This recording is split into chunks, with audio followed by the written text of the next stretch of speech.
Calling this meeting of the Sioux Falls City Council informational meeting to order, Tuesday, January 5th.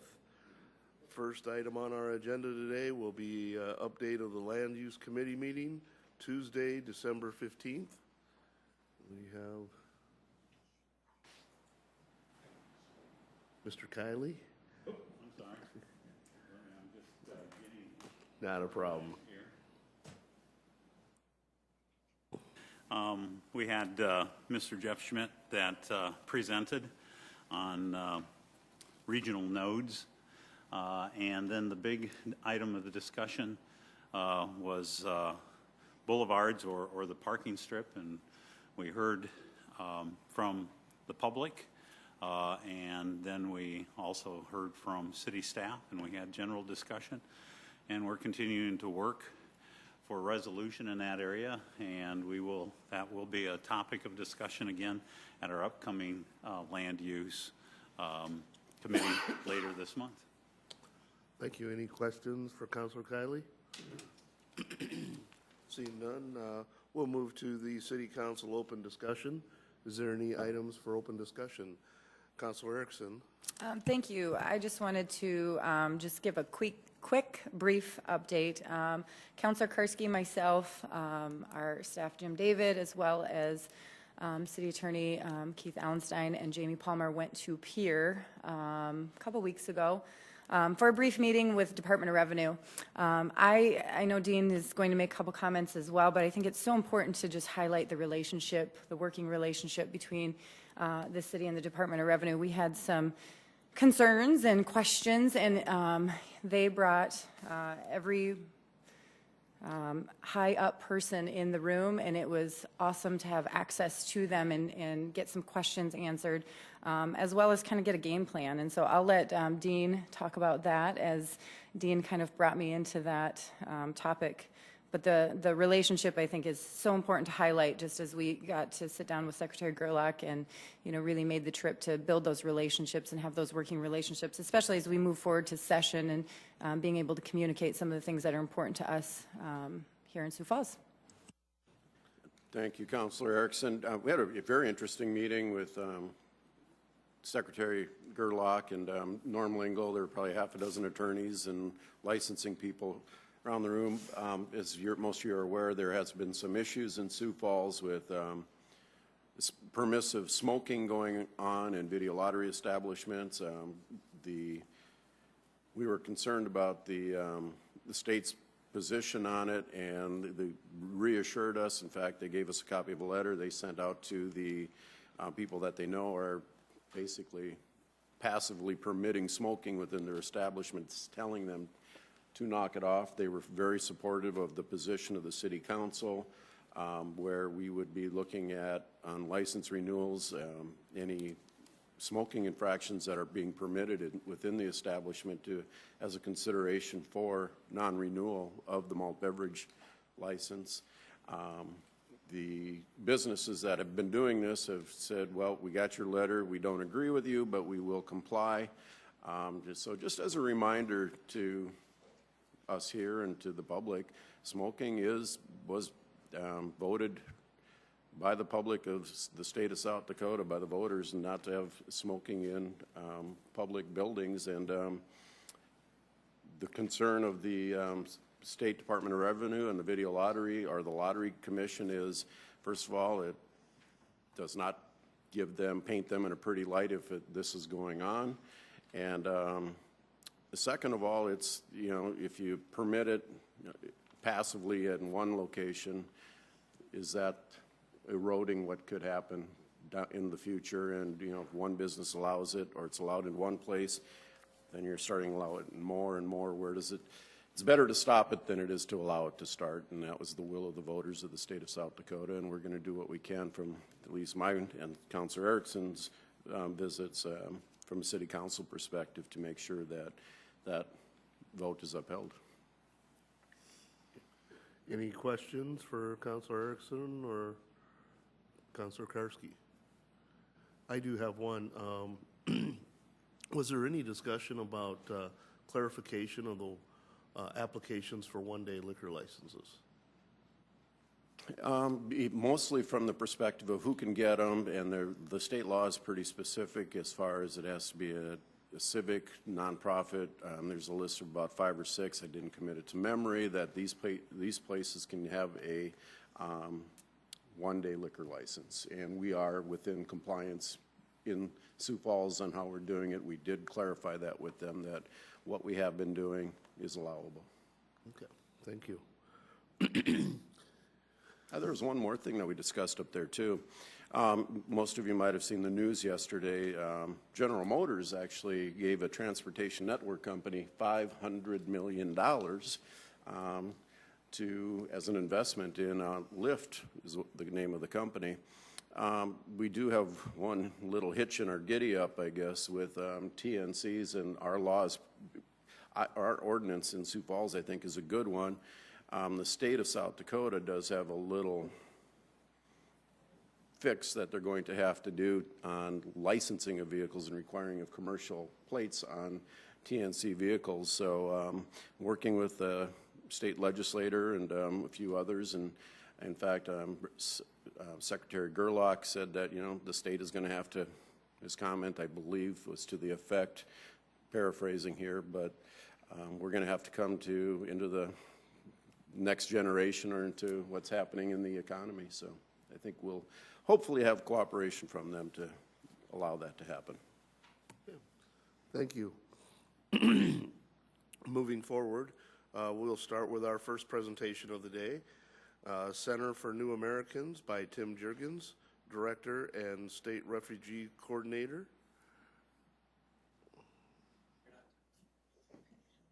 I'm not Tim, but I'm going to start off. My name's Rebecca Kiso-Knutson. I'm the Vice President of Community Services for Lutheran Social Services, and Tim will join me in just a few minutes to talk specifically about the Center for New Americans. I just want to let you know that we appreciate the opportunity to update you with the work that we do at the Center for New Americans and answer any questions that you might have. Just a little background on Lutheran Social Services for those who might not be familiar. We're an organization that was founded in 1920 as the Lutheran Children Home Finding Society here in Sioux Falls. So we're almost approaching our 100-year anniversary, which we're very excited about. We're here to talk about the Center for New Americans, but one of the things that we commonly encounter is people don't have a great awareness of all the services that we deliver here in the state of South Dakota. And our original mission was to provide a home for unwed mothers here in Sioux Falls, and that mission has evolved over time as the needs have changed in South Dakota, and we try to be responsive to those needs. But as I said, we're here to talk about the Center for New Americans. As you may be aware, LSS is the resettlement agency in the state of South Dakota. We provide services to a very distinct group of immigrants, and so we always feel it's helpful before we get into any discussion about New Americans that we clarify terms. So LSS works primarily with refugees, and while all refugees are immigrants, not all immigrants are refugees. And so refugees are a very specific legal category of individuals who have been forced to leave their homeland and are unable to return to their homeland because they have a well-founded fear of being persecuted because of their race, religion, nationality, or membership in a particular social group. So it's a very specific definition of people who fall into this category. The world right now is in the midst of an unprecedented refugee crisis. The UN has estimated that there are 19.5 million refugees in the world, and that about 42,500 individuals are becoming refugees on a daily basis. This is across the whole world and all the conflicts that are occurring. Of those, 51% are children, 86% are hosted in developing region. And for most people, their stay in a refugee camp is not brief. 75% of refugees will remain in camps for 5 or more years, and their average length of displacement from their home country exceeds 17 years. Sorry, too fast. So LSS is an organization that participates in the U.S. Refugee Admissions Programs. This is actually a U.S. State Department program that's administered by the federal government. And the United States participates in this program as a part of its global humanitarian mission. We're a global actor, and so a part of that is participating in the resettlement of refugees. So this is just a quote from the U.S. State Department, but alludes to the fact that we resettle refugees in the United States because it's a part of our history and a part of who we are as a country. One of the things that we commonly respond to when people have questions about our resettlement program is the question about LSS bringing people here. And so it's important to understand that LSS is a local organization that provides resettlement services, but that it's the U.S. State Department who works with the UN High Council on Refugees to determine which refugees will arrive in the United States. And that LSS then is a contracted agency with the State Department and the Federal Department of Health and Human Services to assist in the resettlement and integration of those individuals into our community here in South Dakota. So the overall process that's followed and for any refugee who might arrive in the United States, obviously they're fleeing a home country, usually due to some kind of conflict, significant conflict. Most are running for their lives with very little notice, often leaving their homes with little more than what the clothes on their back. And they are then resettled into a refugee camp where they are most of the time waiting just to return home, waiting for the conflict to end, waiting for an opportunity for the war to settle down so that they can return home. For fewer than 1% of all refugees in the world, they will decide that there is no opportunity to return home and that they're forced into resettling into another country. And so at that point, and it may be after several years in a refugee camp, they will apply with the United Nations High Commission on Refugees for resettlement into another country. And the United States is one of several industrialized countries that participate in refugee resettlement. And so, as many of you may have heard in the news last month, there was quite a lot of discussion about the refugee vetting process that's conducted by the State Department, Department of Homeland Security. It's a process that takes anywhere between 18 months and 2 years to complete. Involves a number of levels of interviews, database background checks, health screenings, and more interviews and background checks and screenings to get to the point where someone is approved as a refugee. And only at that point would they be approved for resettlement into the United States in some place in this country. So with that, I'm going to turn it over to Tim Jurgens. Tim is our resettlement director, so he oversees all of our operations here in Sioux Falls and in Huron in terms of resettlement. He's also the state refugee coordinator, and as such is responsible for addressing any concerns that people might have in the state about refugees.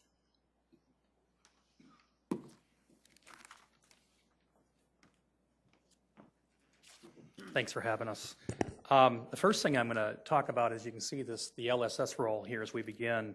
There's two types of individuals, or two classifications of individuals that we serve. We can serve them basically from date of arrival into the U.S. up to a maximum of 5 years. The first group are those that Rebecca was just referring to, and those that are directly resettled, meaning that we actually pick them up right at the airport here in Sioux Falls into our Huron as an example. The second group would be those that are secondary migrants. Secondary migrants are folks that would have arrived in another state. Could be Minnesota, could be New York, Florida, and they secondarily choose, to move to Sioux Falls for a number of reasons. Typically, that normally happens for one of two reasons. One is family reunification, and the second would be that of, employment opportunities, education opportunities, that type of thing. So when we look at services, that's what we're referring to. Picking them up at the airport, we are responsible. We're unique in the sense that we're a one-stop shop, as we would call it. Nationally, if you look at other states with resettlement sites, typically they're contracting each of these services out to different providers in the area, where Lutheran Social Services can provide each of these services at a one-stop shop, meaning they can come to our location, our stakeholders can come to one location, and clients can come to one location. So we feel it's very advantageous. Self-sufficiency is right there at the top. I think contrary to belief, the refugee program here locally, or nationally actually, is basically prefaced off early self-sufficiency. The government really expects us to have refugees employed within 120 to 180 days. That is the goal, because the maximum cash assistance that they can receive would be a maximum of 180 days from the date of their arrival. So many of the myths that you hear, that they live on the taxpayer dollar, et cetera, just simply quite aren't true. Case management. We are responsible for locating affordable, suitable, safe housing for each client that comes in. That is done prior to the time that those clients arrive, typically within about 3 days to a week before the clients arrive. So we meet the clients right at the airport. We get them right to their home that particular night, unless, quite frankly, there might be family reunification. They might stay with a relative, that type of thing. Medical services. Rebecca mentioned a little bit about immunizations. We are responsible for that first 90 days to probably 180 days in working with families, getting them to clinics, getting them referred out for immunizations, any type of special medical cases that might be involved that they would require assistance with. Employment. We talked about employment at great length. We do a bunch of employment, pre-employment training, employment prep, which we'll talk about in the next slide. But all clients are responsible to cooperate with us, to seek their first suitable or accept their first suitable form of employment, as well as to attend English language training, a minimum of 24 hours per month. We offer levels of 1 through 4 of literacy. And then other services that we offer as well. We have a fee-based immigration legal program that's right there on site. Typically, it's for adjustment of status, that type of thing. It does not involve criminal law or anything like that. We do have a fee-based interpreter service.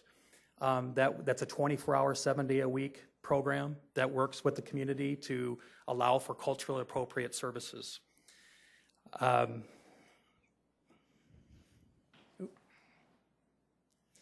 The vocational English language training program, these are just a few of the employment-specific classes that we put on through government funding.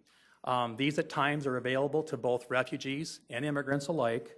And those typically are facilitated right through the employer. So we're working with them prior to the class as well as during the class to make sure that they have an opportunity once they complete that class. As an example, right now we have 2 classes going that run 30 hours in segment, and they're specific to the employer that we're working with.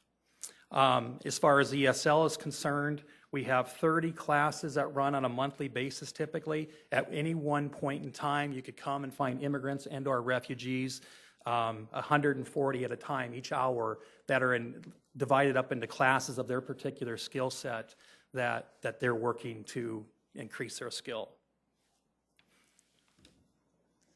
These are just some quick outcomes. If you look back to our LSS fiscal year, 85% of newly arrived refugees were self-sufficient within 8 months.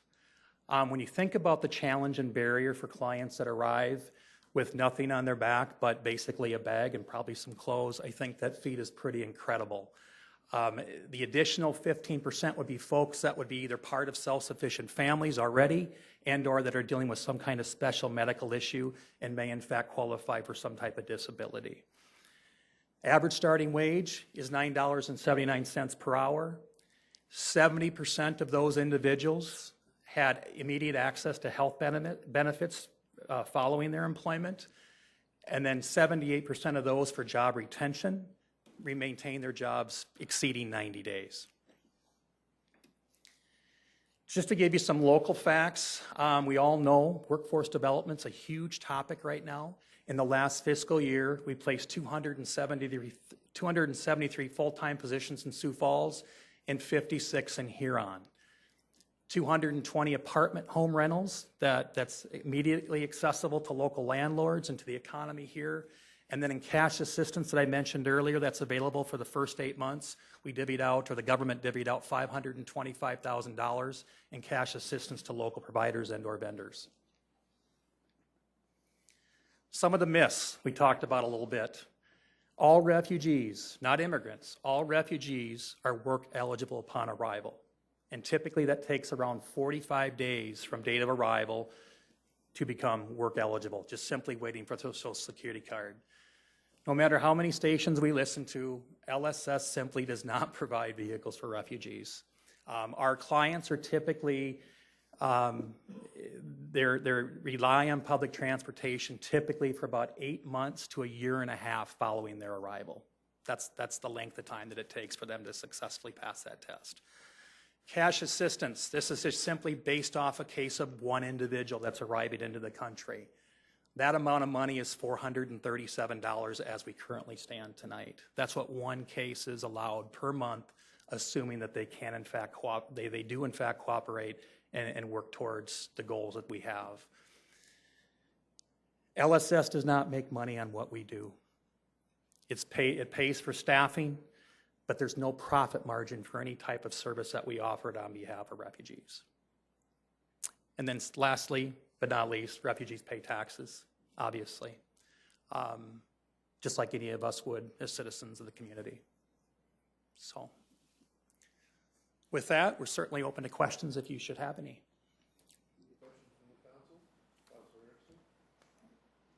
Turn on my microphone.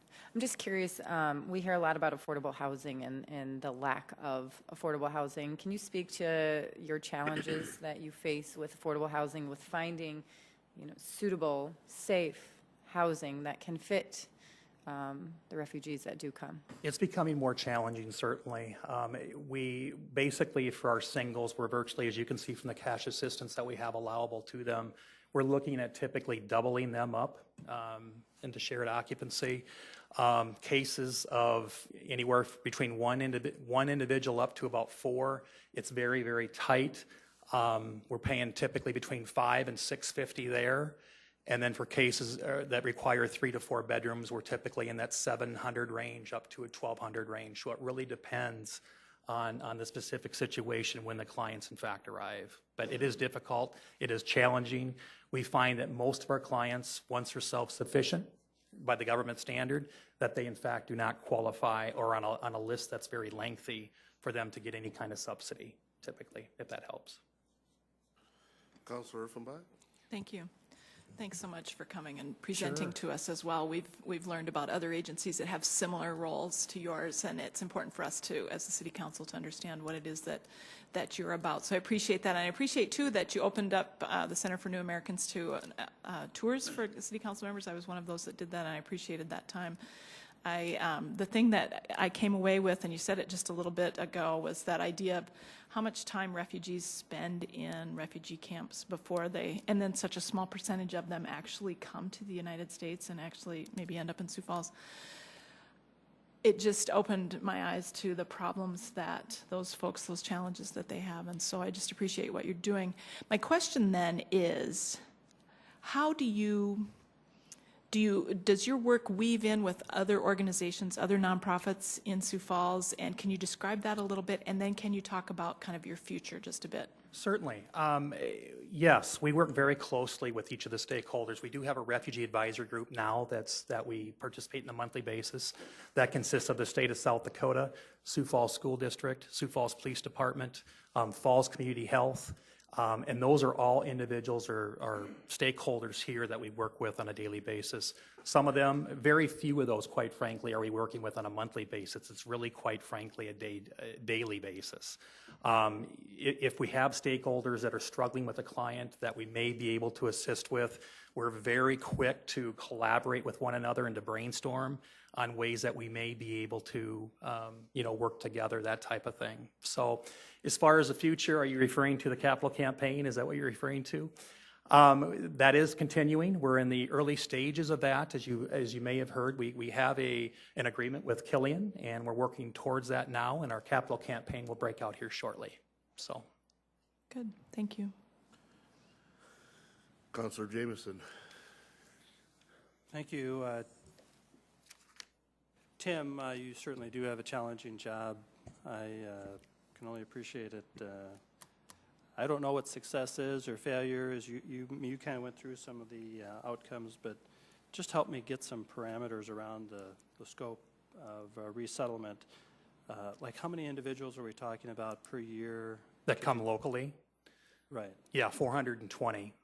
And that's done through an abstract process with the federal government. So what LSS, or the Center for New Americans, does is we work with our stakeholders that I just mentioned with the advisory committee, and we look at the infrastructure that exists currently. We look at, obviously, apartment rental rates. We look at employment opportunities, things such as that, and try to put that together that that the group of us feel that's going to work. So historically, if you look back over the last few years, our numbers have ranged here locally anywhere between 380 individuals up to as many as 437 individuals. And then, again, challenging job, and I've really appreciated understanding, learning more about it. But how do you manage the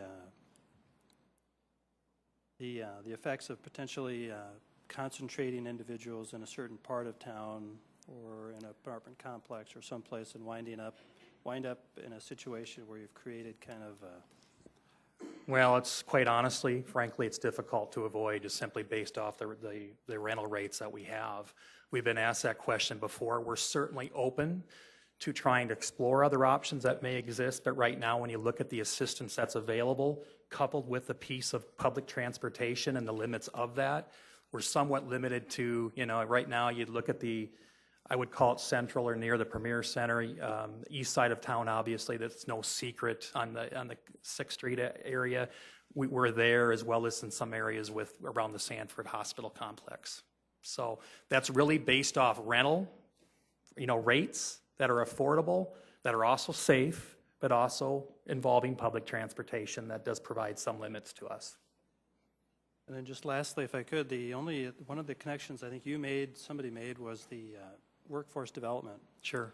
The shortage that we have, and I can't remember if it was in one of the studies or whether it was something I just heard, but the influx of immigrants almost seemed to be the feeding source for a lot of that, because everybody else who's already around has been maybe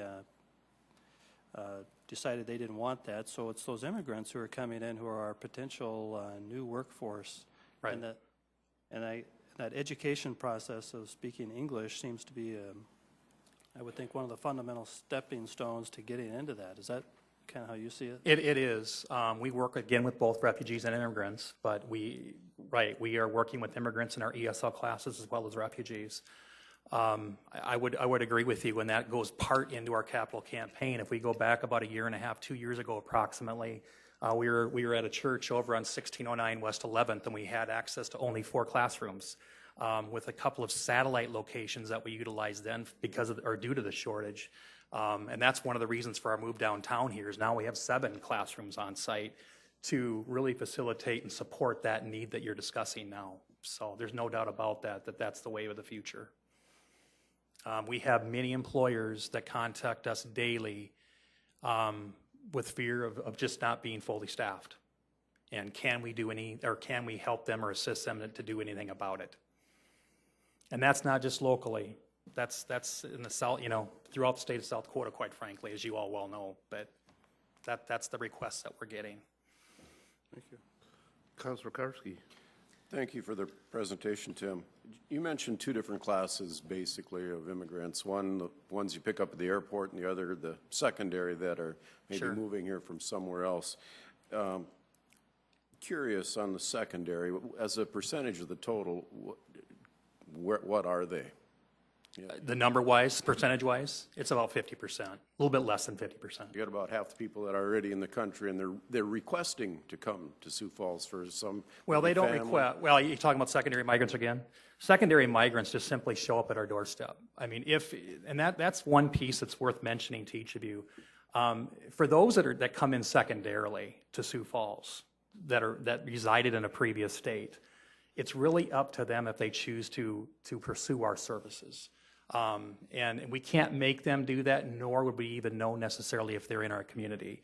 But if they're a secondary migrant, if they're in that date of arrival up to a maximum of 5 years, they're certainly eligible for any of our services should they pursue them. Okay. Does that make sense? That was my question. Yes. Does the clock start ticking all over again on the federal level? No, it's a maximum of 5 years. So Okay. if someone spent, 4.5 years in New York and then decide to secondarily relocate to Sioux Falls, they would have, just that remaining time frame. So. Okay. Any other questions from the council? Tim, I have a couple. When you were talking about doing collaboration with other organizations, is the Multicultural Center one of those organizations you work with? Because some of the things that you stated you guys work on, like your English classes, interpretation services, and legal, Sure. I know that the Multicultural Center does those also. Right. So do you guys work together to enhance those? We or- try to when possible. I mean, we certainly don't want to duplicate services with limited resources, but when all possible, we try to reach out to them. We've also had them included in our advisory board as well. So when appropriate, when possible, we certainly try to connect with them. and are open to that. And with the interpretation services, I've heard from like county officials in the legal and that, do you have problems finding interpreters or? We do that are qualified in certain language. Obviously, Spanish is the main language that you would think of initially. But yes, I mean, it's not only can you speak the language, is do you have the skill set to write it and to translate it, that type of thing. So certified, educated interpreters are always difficult to find. There's no doubt about it. I would say that our success rate on applications is probably 20%. Just because everybody thinks necessarily if they speak a language that they can always be an interpreter, and that's just not the case. Okay. Well, thank you very much for your update, and Certainly. I hope you guys have a great new year. You bet. And if we can ever invite you over, if you're ever interested, please stop by or let me know. Thank you. Thank you. All right, moving along, our next presentation will be National League of Cities, Nashville. We'll start out with David Bixler, our budget analyst.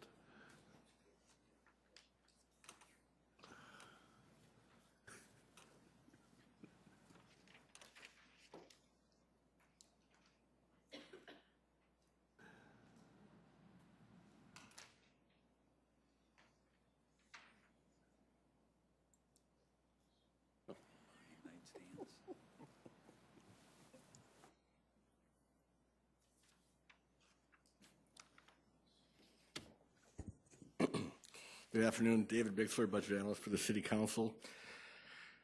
My part of the presentation on the National League of Cities conference in Nashville, Tennessee was focused on the Cumberland River. For wastewater history, in 1823, the central treatment plant was built using brick and clay. It discharged both storm and sanitary sewage into the Cumberland River. By 1950, the Nashville area population reached 300,000 people, and it became apparent the discharge of untreated waste and failure of septic systems needed to be addressed. Their first wastewater treatment facility was built in 1958, the second in 1961, and the third in 1975. The storm drainage concerns, in 1990, the overflow abatement program was launched, and this program focused on upgrading pumping stations and treatment plant capacities. Also, leaking sewer systems and combined overflow impacts were addressed. Nashville has spent more than $700 million and has made tremendous improvements in the Cumberland watershed. Along with the watershed improvements, Nashville realized the need to improve the riverfront. In 2005, a collaborative effort between the Nashville Parks and Rec Department and the U.S. Army Corps of Engineers produced the Nashville Riverfront Redevelopment Master Plan. The first statement in the master plan is, the Cumberland River should be treated as an asset central to Nashville's identity, an asset to be treasured and enjoyed. The plan called for an investment of $65 million over 6 years. Included in the plan is the reuse of the old General Hospital and associated buildings to provide affordable housing, and that's the upper arrow. Also to repurpose the trolley barns to house and support entrepreneurial initiatives. The Ascend Amphitheater in the foreground was built and is managed by Live Nation and provides 60 annual shows. A dog park, dog run was incorporated into the plan, as well as a family park on the east bank of the Cumberland River. Siegenthaler Bridge closed to vehicle traffic in 1998.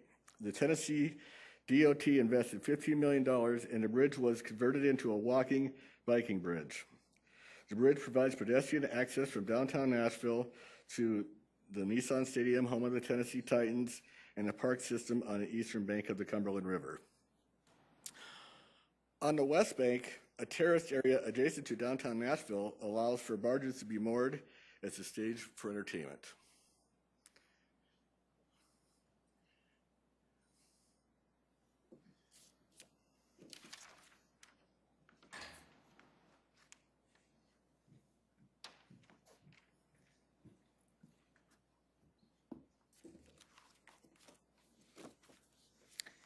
All right, I attended several different areas, and I just want to highlight, I guess, a few of the areas that I attended. One of them was called Beyond ride sharing, where we're talking about the economy sharing. It was very interesting hearing, coming from South Dakota, our population obviously is much smaller than what some of these cities even are. So hearing some of their concerns was very interesting because they've lived and breathed some of the particular economy sharing that's taking place.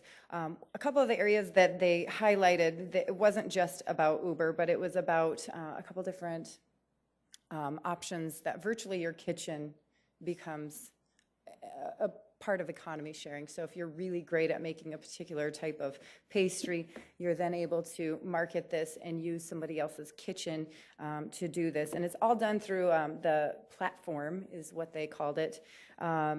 There's one called Geek to You, where you find yourself someone that's able to install different equipment in your house, whether it's speakers or your TV, much like places that do it now, except for it's on a platform. They did have a large portion of Q&A from elected officials in the audience, and I will say it got a little heated at times. It was quite interesting because coming from a state where we're like, come to our town and we're excited to try these new things, a lot of the people, elected officials, were more or less pushing back and saying, we don't like this. I did stand up and took the opportunity to speak and reminded everyone that our world is changing. We don't see movie stores. We see streaming TV. We don't see phone booths or even home phones anymore. We see the cell phone really taking place. And so, I really challenged the group there to work with the companies and shared our story about Uber and reaching out to them. And so I challenged these elected officials to try to reach out in advance and work together and find a way for it to work in your community versus trying to push them out of your community. The next one that I took a half-day tour for Metro government, and I know Rex plans to talk about this. The portion that I wanted to talk about is how it was a historic decision. There's less than 1% of municipalities that have a city-county consolidation, and I found it very fascinating. I asked a few questions as far as their makeup of their council. They have the third largest council in Nashville. They had a vote a few years back to reduce this. I believe it's 30-some members to reduce it, and the voters defeated it. They like having that large of a council. I did find it interesting as well. They have the same terms, 2 4-year terms. They don't allow public input for the entire council. Instead, they have you give your public input at each particular meeting. I'm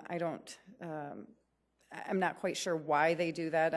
I do appreciate the public input portion, and I feel that it's a good outlet for people in our community to come and have the opportunity to speak. The next one that I did go to was NCLS presented issues for states. And it's very interesting because a lot of the same issues, they highlighted throughout the United States what we will see in the upcoming session, talking about money, is your state stable, the health, finding better health, transportation, and employment. The other current hot issues that they were talking about are elections and redistricting. The OPI addiction was a hot item that they also talked about, legalization of marijuana, and how to have drones in the community. Another interesting thing I found at this one, a lot of the elected officials don't take the time to get to know their House and Senate representatives, senators and representatives. They kind of independently work, and so I think that we have a good thing going here in Sioux Falls with reaching out to our legislators. If you could go to the next one. The last thing that I wanted to talk about was, it was called Love Your Downtown, and they highlighted really how to make your downtown thrive. Some of the cities do some interesting things that I am not recommending, but I just wanted to touch base on. Anytime that there is a vacant building, they charge for that because they want you to quickly turn it around instead of letting it sit vacant. And so there's this tax, a higher tax on the vacant properties in the downtown areas. And through as we were walking through the exhibits, there were an exhibit that does make the front of your building look like there's lights on and it makes it look fancy. So you can either do that option or you have to pay a higher tax to have this building not look or appear vacant in trying to get you to quickly turn it around. One of my favorite things that they talked about, and I think that this is really something that I have not pursued, but it's amazing. This Before I Die wall was created on the side of a parking garage. It's simply used with the chalk paint as well as the other paint stenciled on. They have chalk available, and it really encourages people to be creative, gets rid of potential graffiti, and it's really a meeting place. The What Lifts You is one, the top one was done in San Antonio. However, they have them all over the United States. The What Lifts You was done in New York. And what I think is neat about that is there's a hashtag what lifts you, so what motivates you, what brings you up with the angel wings there. The gal from San Antonio talked in length about the Before I Die, saying that it cost approximately $1,000 is it to do something like this, and it lasts a fairly substantial amount of time because people loved it so much they're bringing their own chalk to make sure that it was maintained. The What Lifts You was $7,500 for 3 years. So really we're not talking about a lot of money, but really incorporating the arts into our downtown and our community, which we do a good job of now, but just another option. Even if it's not downtown, it could be other areas in our community. So I thought that was exciting as well. I did attend a few other workshops and breakouts, but those were the highlights of what I attended.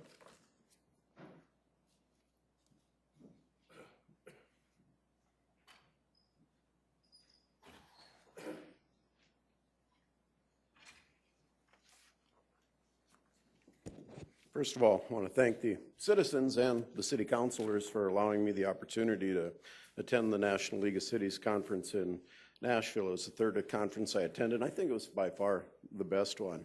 A few of the seminars that I attended, one was called The Morally Intelligent Leader, and it was moderated by Catherine Baker, a PhD from Vanderbilt, and Big Ideas in Leadership by Linda Schock, the founding director of the Nelson and Sue Andrews Institute for Civic Leadership, Lipscomb University, and Dr. Steve Joyner, the dean, and this is a long title, Dean of the College of Leadership and Public Services and the managing director for the Institute for Conflict Management at Lipscomb University, Nashville, Tennessee.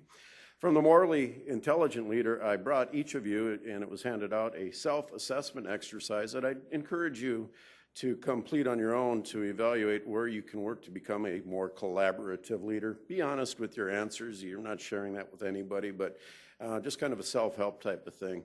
It's a lot of what the class is about. The class involves several work groups and lecture over the course of the day. It gave me a chance to develop an awareness of how I can work more effectively with the counselors and citizens. In the Big Ideas in Leadership class, we had primarily discussion and lecture from Dr. Joyner, and Dr. Joyner, an amazing man. He's a nationally recognized leader and much sought after individual to help groups and people navigate through challenging negotiations. I can't begin to convey how interesting and educational the class was. I appreciate the opportunity just to be an attendee. It was awesome.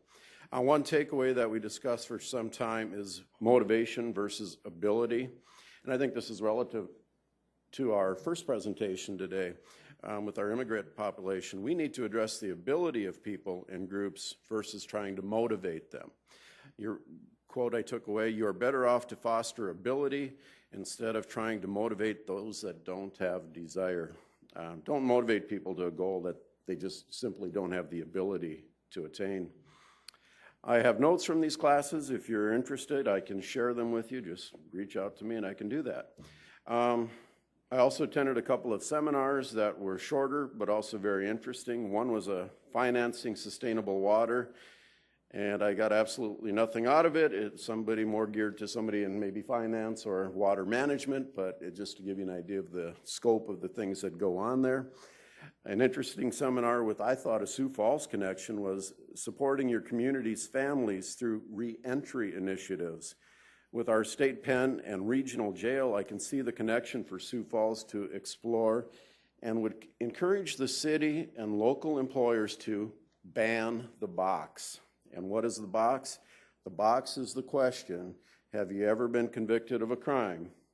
Because when that box is checked, the individual has a 50% chance of being eliminated immediately, regardless of the type of crime committed or the time served or the rehabilitation.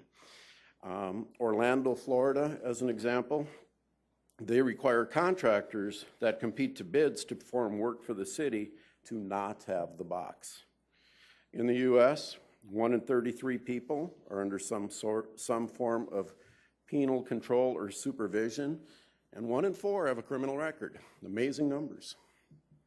A mobile workshop that I attended was the Classroom to Career Initiative, something that we're going to be hearing a lot more about here in Sioux Falls. It's a program. What we did was we visited Stratford High School and toured the facility, as well as heard presentations from some of the students.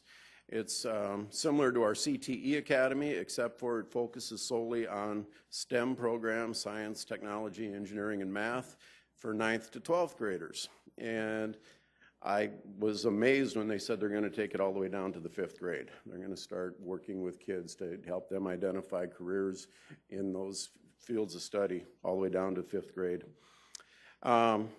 We did have time to attend the general session and hear from the NLC leadership of the direction of the organization. We are a dues-paying member. Vice President Joe Biden was the featured presenter, and his message was informative and entertaining. I did, as did the rest of the attendees, we did spend time in the exhibit hall. And I've met individuals that have products or programs that I will be bringing to future council meetings.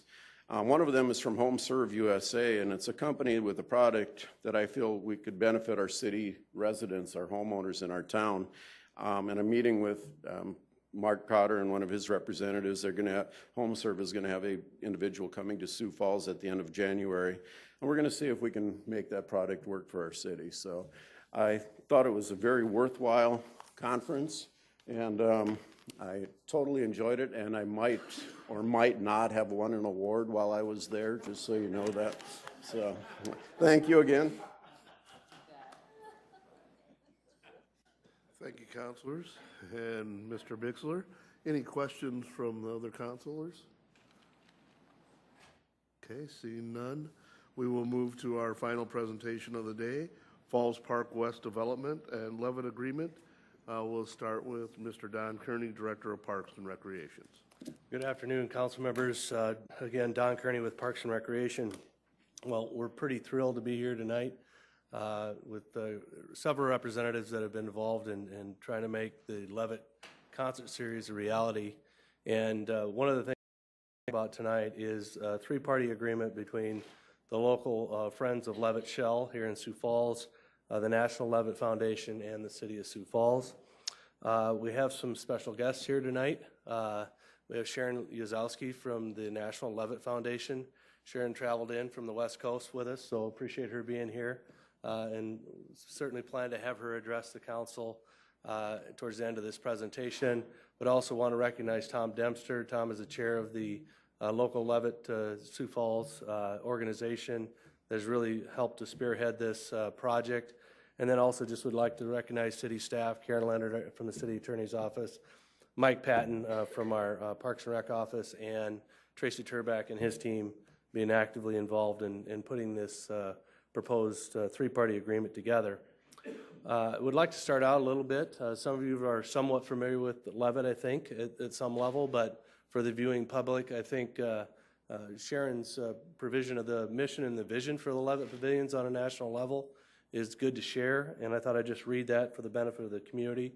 The mission of the Levitt Pavilions is a national nonprofit that exists to strengthen the social fabric of America. We empower communities to transform neglected outdoor spaces into welcoming destinations where the power of free live music brings people together and invigorates community life.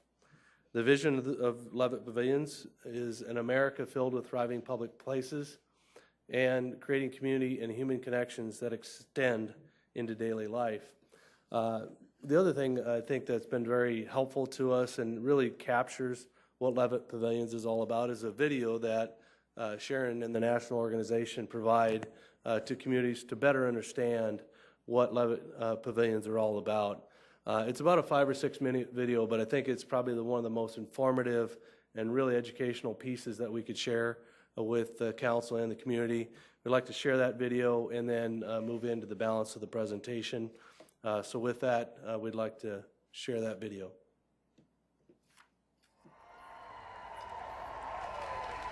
We want to give it up for the Levitts for having us here and making this music open to everybody in the community. 1, 2, 3.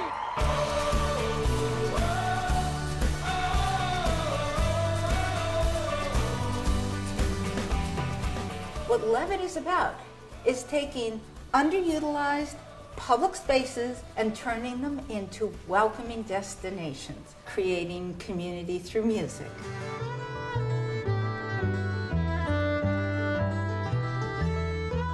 The Levitt program is 50 concerts presented free of charge to the community every year.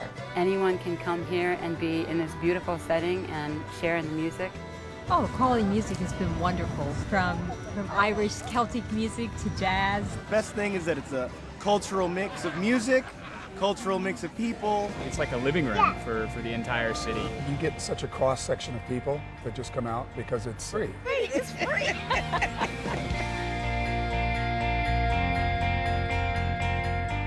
The Levitt Pavilion is a vehicle to transform neglected spaces into thriving destinations. MacArthur Park was a drug-infested, crime-ridden area, and that's why we were excited to welcome Levitt Pavilion, who's one of the catalyzing forces to transform MacArthur Park. Nobody would have predicted the transformation that this park has had. I mean, if you look about now, you see families, you see kids, soccer fields.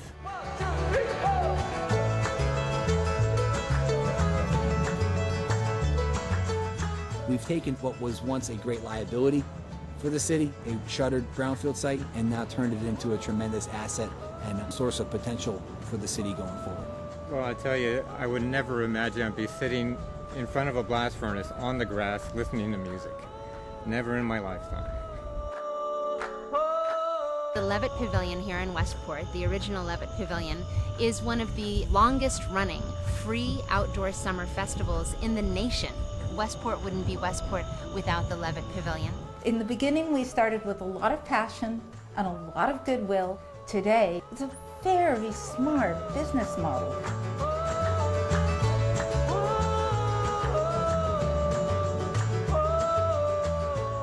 Levitt Shell has revitalized Opening Park. Our business community has benefited because it's one more offering that adds stability to that neighborhood.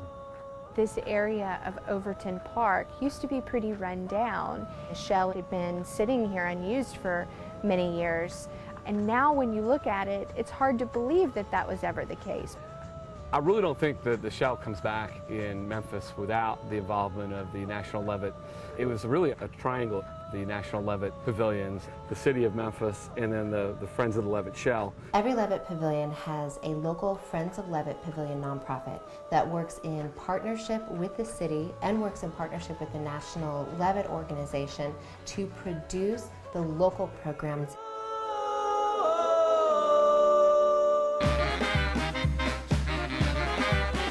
The Levitt in downtown Arlington has been critical to the revitalization of downtown Arlington. We've been able to bring in new restaurants and new developments. I don't think we could have done the Levitt, at least the quality that it is now, if we had not had that public-private partnership. They provide us capital support to get the stage out of the ground, the operating support to help our nonprofit get started, and then the technical support to help us realize how to book talent. As a national support organization, we make sure that every pavilion has the resources, the funding, and the capacity building tools, so every pavilion is sustainable long-term. Memorial Park is a known commodity in Pasadena as a result of the Levitt Pavilion. It's a source of pride and excitement and economic strength. We find that all of the audience that comes to the park to hear the concerts, they're also going to our businesses to shop. The first year we wondered if it was going to work. Now there's no question it is working. Seems like it's too good to be true, but it is true. Not a lot of people imagined that we'd be able to pull this off in the economy that we're in. An Levitt Pavilion on a summer evening is the place to be. To expose the kids to so many different kinds of music weekly is absolutely priceless. We live a couple blocks away and we would never consider moving. 1, 2, 1, 2, 3, 4. How much does it cost? Nothing. What's the dress code? Nothing. Who do I have to know? Nobody. Just walk in, sit on the ground. And then you start talking to the person next to you, and then they said, oh, excuse me, but can I borrow your mustard? And then they say, hey, do you want a soda? I mean, it's a great way to meet people. So I know from people who come from the suburbs, it's not just Midtown Memphis, it's all of Memphis.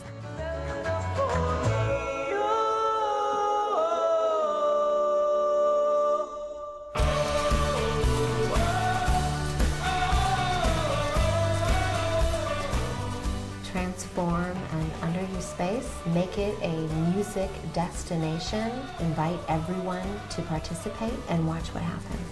I mean, the proof is in the pudding. We love the Levitt. There's not a bad seat in the house.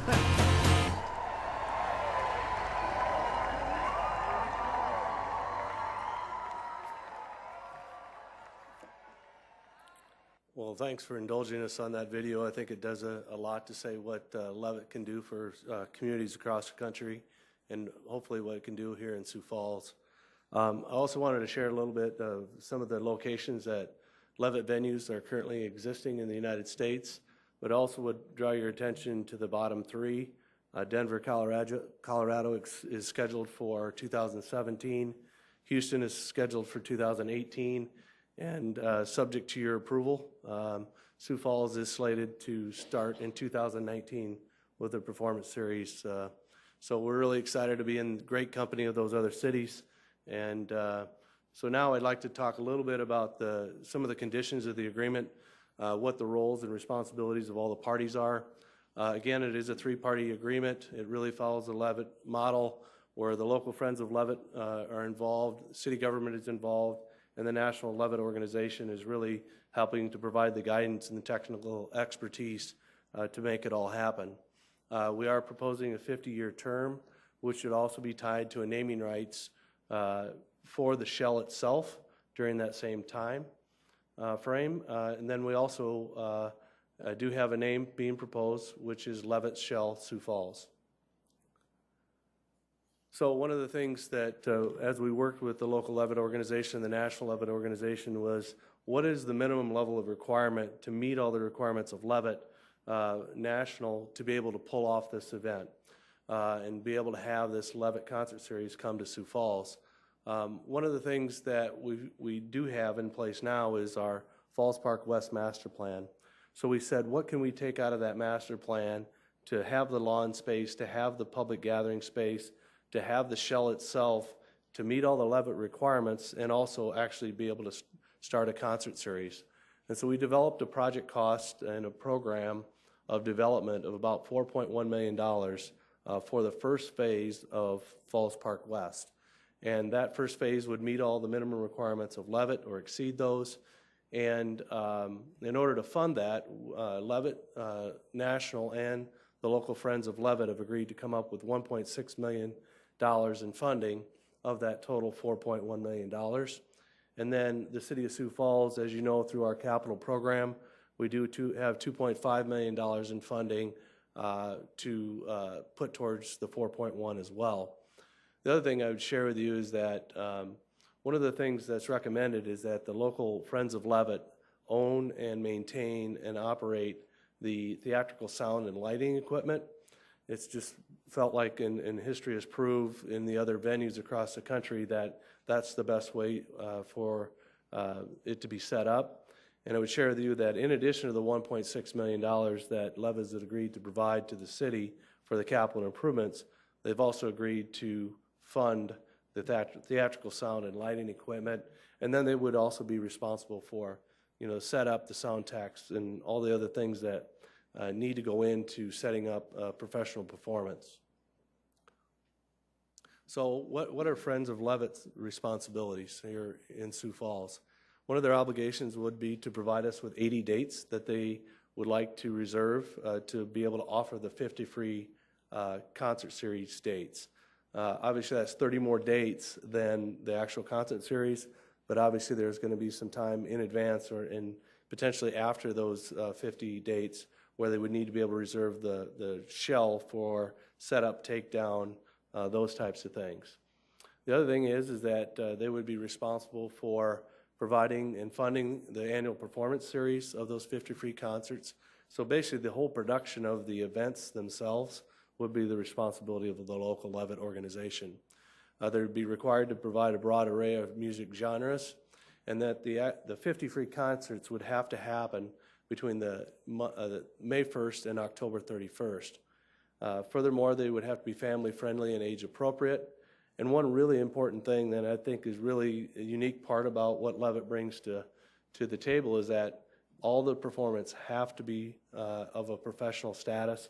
The performers can't be, your garage bands. They can't be the folks that do it on the side. They have to be acts that are really in it as a profession. And so we're really excited about that because it'll bring a talent level that we typically don't see here in an outdoor performance venue. And again, as I mentioned earlier, they would provide and maintain all the sound and lighting equipment, including the technical expertise that goes along with that. The other thing they would do is coordinate scheduled city staff for being able to maximize the usage of the facility. We will, as a city, own all the improvements in the park, with the exception, obviously, of the sound and lighting equipment. But know that outside of those 80 dates that Levitt would like to reserve in order to be offered the 50, if there is another event in the community that would like to use the stage, we would be able to reserve that for another event or another performance within Falls Park West. So it really isn't to say that we can only have 50 free performances. It just means that we're reserving those dates for the Levitt Performance Series and realize that, again, other entities in town can reserve the shell for other performances. Friends of Levitt Sioux Falls would also be required to have 3 full-time employees. They would also create awareness and promote the performance series.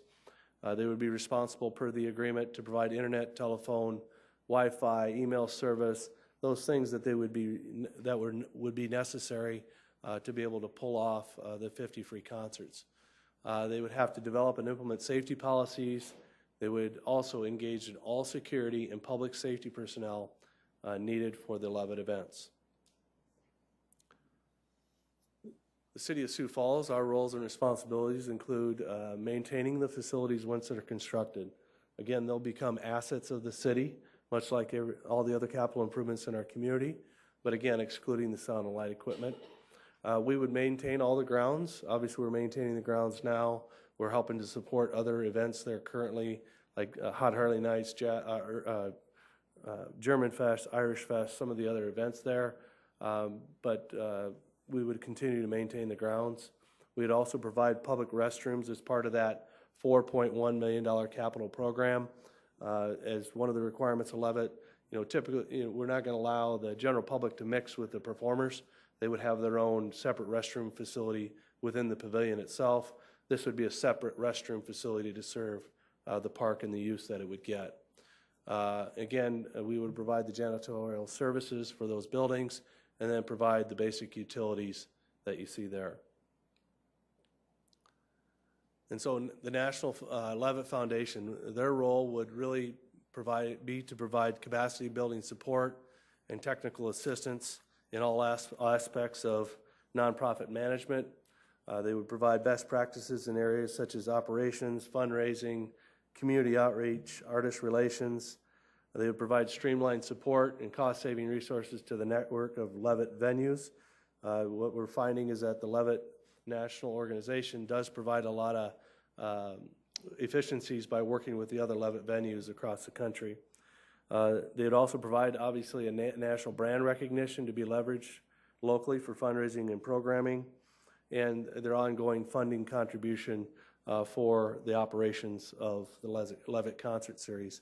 And one of the big takeaways that I get in working with the local Friends of Levitt and the national organization is that the Levitt Foundation on a national level is really there to ensure that you're a success.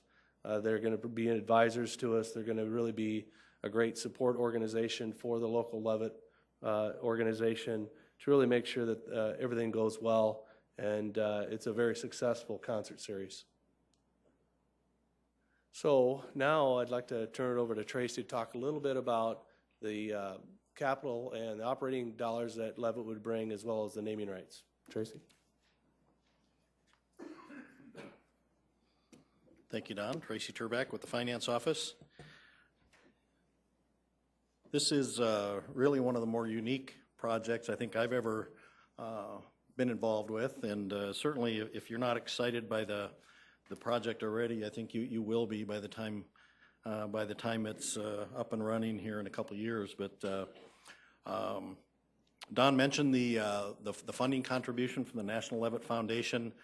Anytime we're building a new public facility, the ongoing cost of ownership and operation and programming is always a question and a concern, and particularly with an entertainment venue, as we know, that can be quite a challenge to maintain that and make it sustainable financially over the long term. And as Don mentioned, there is a long-term commitment. This is a 50-year agreement, and under the agreement, the National Levitt Foundation will be committed to providing grant funds to the local Levitt Sioux Falls group, and those dollars will go to support partly the initial construction of the facility, but I think even more importantly, the long-term operational and programming and capacity building needs going well into the future throughout the term of the agreement. There is as Don mentioned in some of the earlier comments, $500,000 of the $1.6 million that will come from the Levitt folks will come from the National Foundation. That's a $500,000 grant toward the design and construction of the Levitt shell. Beyond that, significant contributions years 1 through 5. $750,000 over that first 5 years for operational and program support. That's staggered out over the 5-year term to allow the local Levitt organization to really get its legs under it in a very good way, and provides that ongoing financial support to make sure that those programs are getting funded appropriately.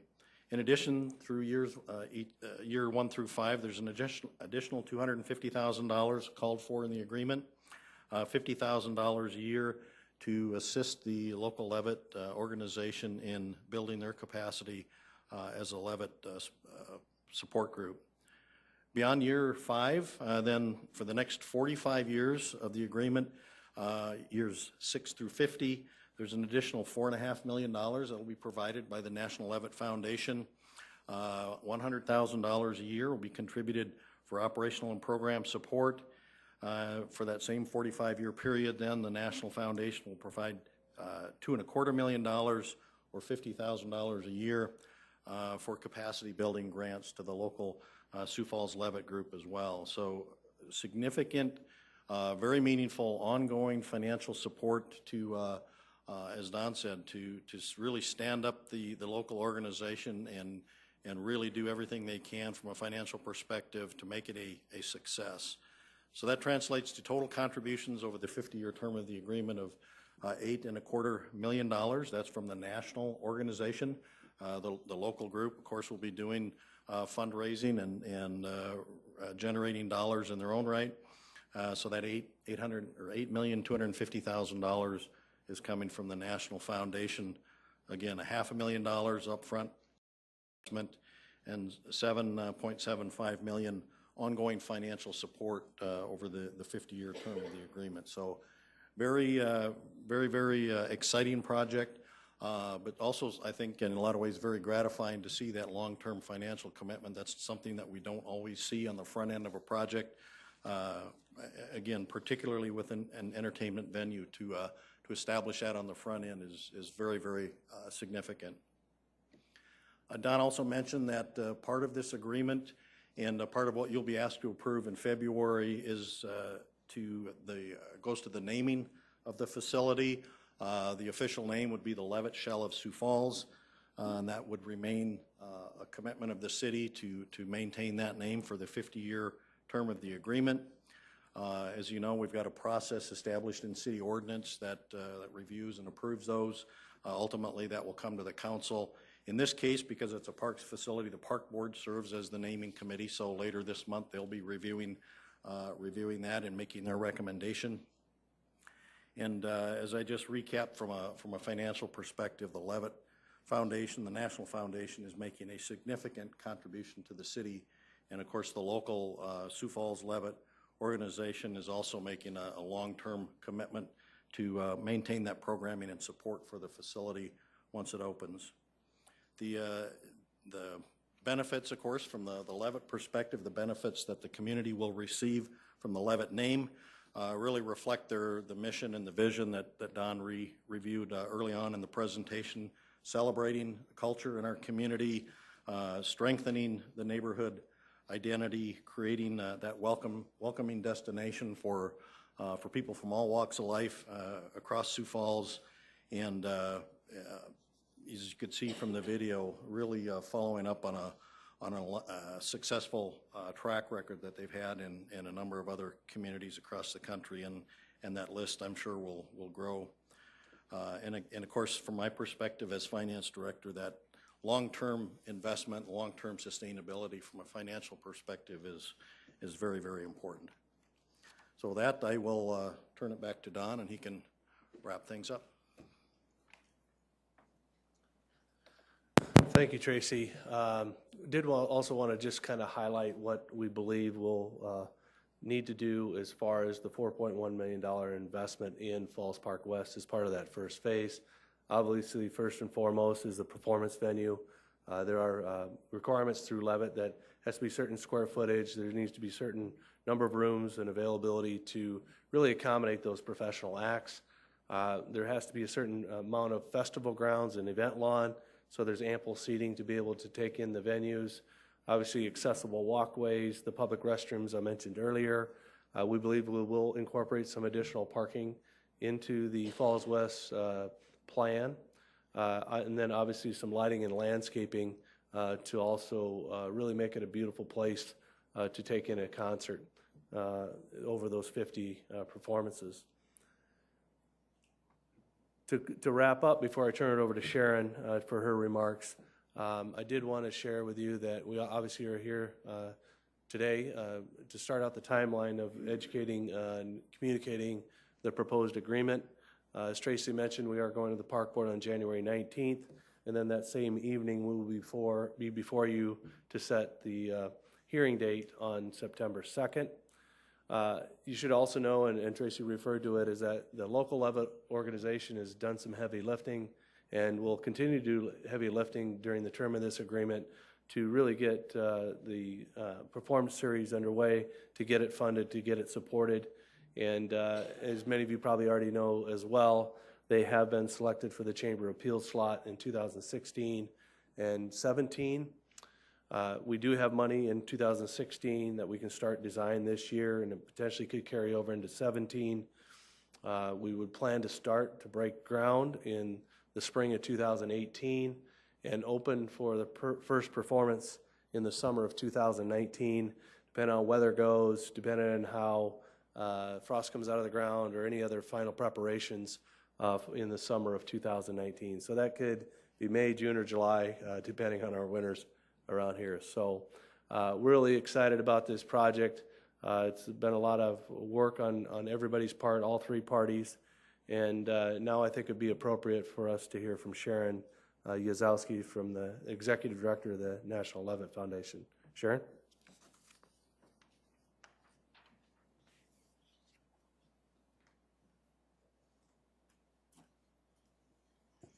Good afternoon. Thank you for having me here today.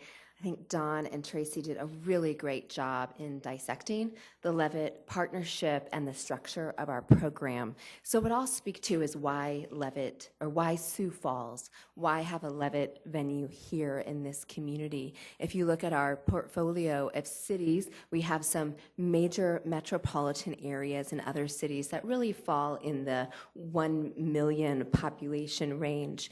But what really attracted us to this city, even though it falls below our typical population threshold, was the incredible vision that was presented to us for this community and the trajectory of growth and the economic stability of this city, where we saw, even though the population today might not match Levitt City currently, it's very clear what the future holds for this city, and it's very clear because of the trajectory of growth here and the visionary leadership that a Levitt venue will be incredibly successful here.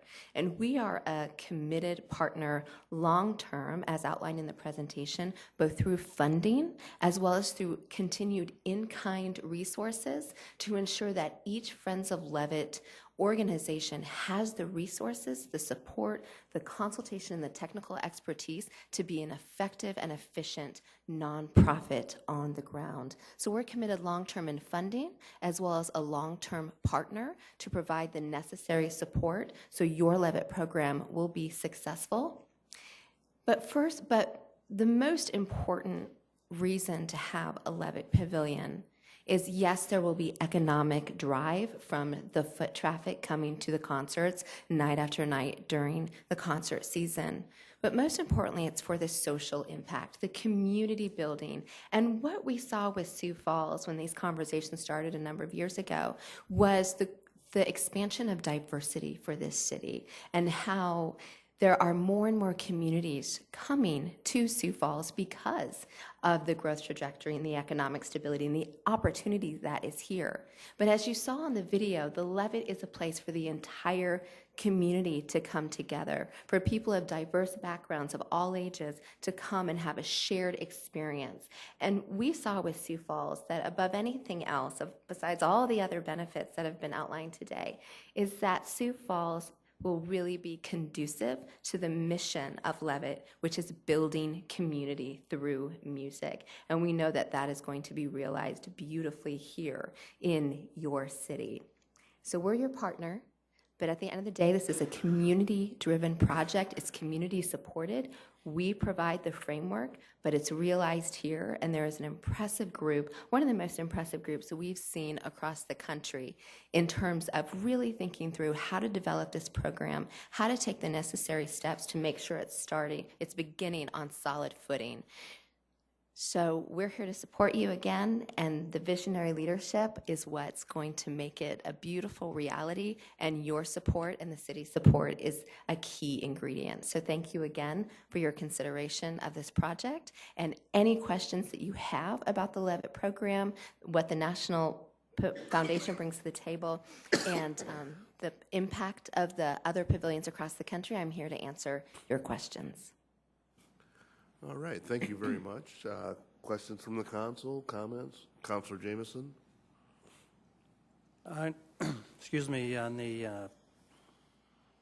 other locations that are in the country, do you find them in normally residential areas, commercial areas, redevelopment areas? I know there's 16, I think, is that what I heard? How many sites? I'm trying to get a feel for the location. I can tell you this, just listen if you could for a second. Sure. What we've got going on at Falls Park is just the best. What can happen at Falls Park West is going to be the best, even better, if I can say it that way, because it's just perfect. We've already been using it for other things. What I heard in the video was a lot of locations that were redeveloped, places that were in tough shape, and then they came in and you guys turned it around, and how awesome that was. What I guess I'm sensing is that Falls Park is set up, teed up for a home run no matter what. Levitt Pavilions is just perfect there for sure. I'm just wondering if it's, you know, in all fairness, if we should be using that energy and that power that you guys are bringing to another part of our town that isn't teed up and isn't ready for success and could use a shot in the arm. And maybe the location is already set. And I'm just asking you, in your opinion and position from Levitt, have you seen that same kind of nuclear power that you guys bring to a community, that you could reshape a neighborhood, you could reshape a part of town, especially the size of town that we have? Are we not taking advantage of that, or are we okay with what we're doing and this is just the best there is? Well, actually, when the conversation first started in 2011, other neighborhoods throughout the city were considered, and they were part of the conversation. And it kept circling back to Falls Park, because what we look for as a national organization to see if it's a match for our program, it's what is the accessibility to all socioeconomic groups in the community, and also what space in the community does everyone feel that they're a part of, and where they are welcome, and where they will feel safe, and where they can gather and claim that this is where our community gathers. And what we learned about Falls Park, and this is what we're seeing across the country, in that downtown adjacent spaces really fit that criteria, because it isn't a specific neighborhood. It's the heart of the city. It's the core where the entire community can come together. And what we saw is, you'd mentioned that Falls Park West has a lot of activity already, but what we learned is that those festivals, those events don't necessarily have a permanent home, and so they're using temporary stages, or they're kind of nomadic within the space. And the Levitt venue will provide a home and stability for those events as well, because the 50 concerts are really anchor programming, and those are programmed very diverse, a broad range of music, genres, and cultural programming. So what that does is it creates a space where everybody feels welcome, and that anchor program creates behavioral pattern, so that then helps everyone from throughout the community feel welcome there for a variety of other events as well. So in looking at Falls Park, we truly took a critical look at it, recognizing there might be other opportunities in neighborhoods elsewhere in the city, but it kept coming back to this was the best match. Not that others couldn't be a match, but this was truly the best match for creating a community gathering place where everybody would feel as though they belonged there. And sometimes when you get into individual neighborhoods, not everybody in your city might feel that they belong there. But downtown cores, downtown adjacent areas really tend to fit that criteria. Please. Very well said, thank you. That was exactly what I was thinking would work. But maybe a couple questions for Don, if I could. Sure. Don, on the estimated seating capacity, is there an estimate? Yeah, 1,500 to 2,000 is kind of what the target is for the spatial requirements for the event lawn.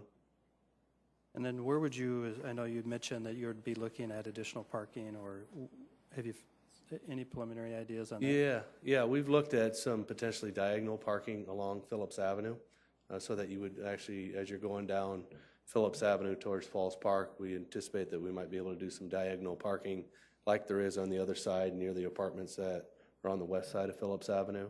So the other nice thing about where we're located is we have all this adjacent parking around us in the downtown area. Typically, these concerts are going to be in the evenings when downtown vacates, and so, or on weekends potentially, and so we really think that the parking is going to be considerable, but we do think that it'd be nice to have some additional parking. You know, we're thinking in the 60 to 70 stalls adjacent to Falls Park West itself. Thank you. Mm-hmm. Councilor Carson. Don, you mentioned some of the great events we have downtown, Hot Harley Nights, German Fest, Irish Fest, et cetera.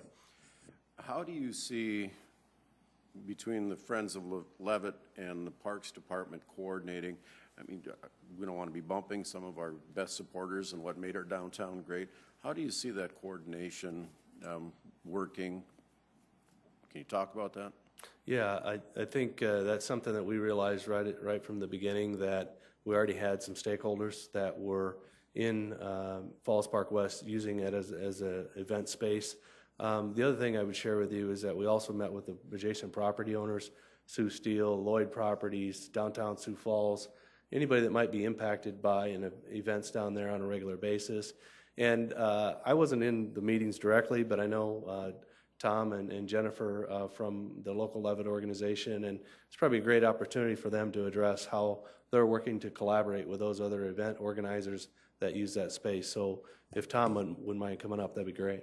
And if I could, just as a follow-up or something to think about, will there be a central location? Who gets final say? I mean, how will that happen? Final say on what events are going to happen downtown? You know, are we going to bump this one for that one? Is there going to be a management of the program or of our downtown events? Yeah, I think we have a great system in place right now. We collaborate with downtown Sioux Falls already on downtown events. We also work closely with the police department and all the other city departments to coordinate when we do schedule events. One of the things that we'll do is obviously work with the dates that are requested by Levitt, because obviously they're going to want to try to complement other activities in downtown. And the other thing I think that's really unique about what we're proposing to do is that these are not massive downtown shutdown type events. They're really to complement, very much like we have at Jazz at Faywick, but maybe on a bigger scale.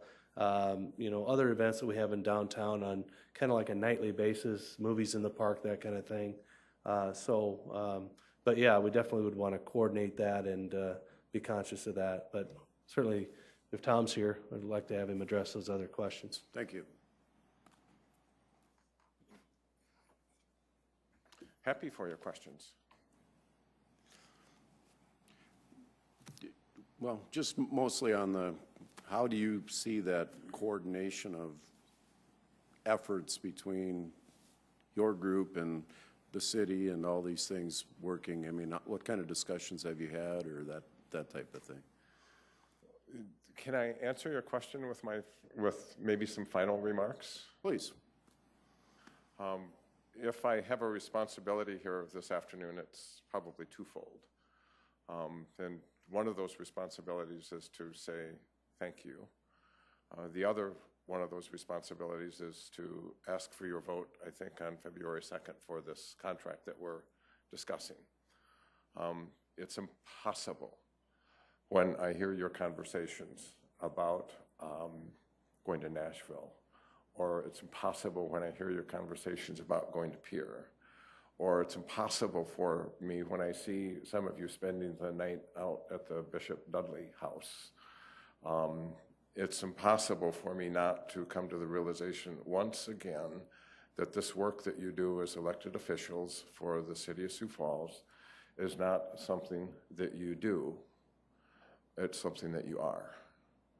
And that means you're doing it 7 days a week, 24 hours a day. And thank you for that. But thank you also for virtually every time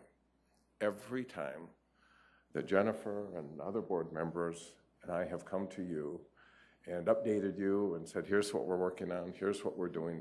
Every time you have all said, keep working, keep working, keep working.